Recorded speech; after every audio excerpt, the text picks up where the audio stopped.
Elle qui est très discrète sur sa vie privée, Hélène de Fougerolles s'est confiée en toute transparence.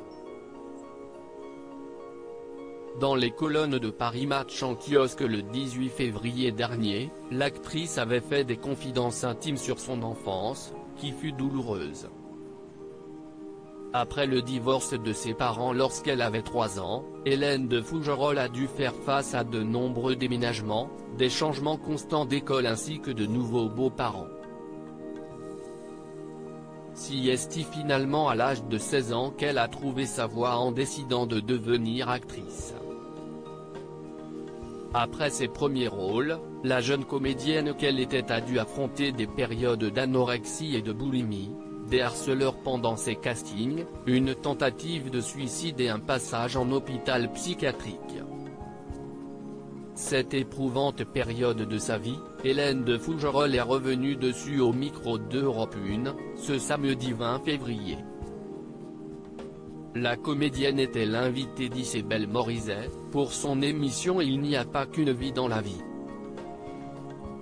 En toute transparence, la mère de famille de 47 ans a parlé de son séjour au sein du service psychiatrique de l'Hôtel-Dieu à Paris qui a duré une semaine. C'était il y a 20 ans, je ne sais pas comment s'y est aujourd'hui, je ne sais pas si les anorexiques on les enferme dans des cages en verre, c'était le cas à l'époque, a déclaré la comédienne qui souffrait de troubles des comportements alimentaires.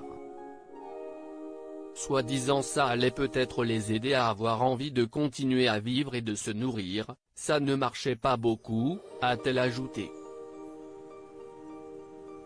Hélène de Fougerolles marquée par l'apathie des professionnels de santé évoquant des aberrations, Hélène de Fougerolles a expliqué ne pas du tout avoir été accompagnée par ces professionnels et psychologues qui sont censés être justement là pour nous accompagner.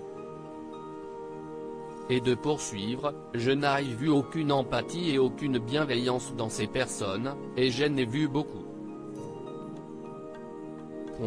Dans ces endroits-là, je ne comprends pas comment on peut avoir envie de vivre.